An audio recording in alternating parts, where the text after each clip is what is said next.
સમાચારોમાં આગળ વધીએ વધુ એક મહત્વપૂર્ણ સમાચાર મળી રહ્યા છે તેના પર નજર કરીએ તો વિધાનસભામાં ઠાકોર સમાજના કલાકારને ન બોલાવવાને મામલે વિરોધ છે તે ક્યાંક જોવા મળી રહ્યો છે ત્યારે જાણીતા કલાકાર વિક્રમ ઠાકોરે સરકાર પર હવે ગંભીર આરોપો લગાવ્યા છે।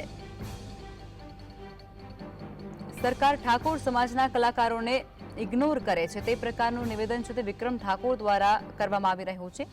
આ ઉપરાંત તેઓ કહી રહ્યા છે કે સરકારી કાર્યક્રમમાં ઠાકોર સમાજના કલાકારને બોલાવવામાં જ નથી આવતા। ઠાકોર સમાજનું સરકારે અપમાન કર્યું છે। વિક્રમ ઠાકોર દ્વારા આ શબ્દો કહેવામાં આવી રહ્યા છે। વિધાનસભાની મુલાકાતમાં તેમને ન બોલાવતા તેમાં રોષ જોવા મળી રહ્યો છે। फिल्मी कलाकार पर मैं क्या कीधु फिल्मी कलाकार तमे बोलावो मने बोलावो एवुं मैं कीधुं ज नथी। हूँ फिल्मी कलाकार छुं, साथे साथे गायक कलाकार छुं, भजन पण गाउं छुं, संतवाणी पण करूं छुं, माताजीना गरबा पण गाउं छुं। बराबर, खाली फिल्मी कलाकार नथी।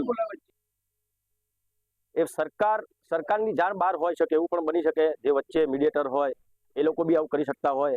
ने घणा समयथी हूँ जोयुं सरकारी बधा कार्यक्रमो होय एमां ठाकोर समाजनो एक दीकरो के दीकरी होता नथी। अने आ वखते पण मैं जोयुं ત્યારે જ્યારે વિધાનસભામાં દરેક કલાકારોનું સ્વાગત કર્યું, બહુ સારી વાત કહેવાય। બધા મોટા મોટા કલાકારો છે ત્યારે મારા બધા ઘણા બધા વડીલોના, મારા ઠાકોર સમાજના બધા ઘણા બધા ચાહકોના ફોન આવ્યા કે વિક્રમભાઈ તમે નથી ગયા? તો મેં કીધું ભાઈ મને આમંત્રણ નથી, કે આપણા સમાજના કોઈ કલાકારનું આમંત્રણ નથી એમ, અને પહેલા બી ઘણું બધું થઈ ચૂક્યું છે, તમે કેમ કશું બોલતા નથી?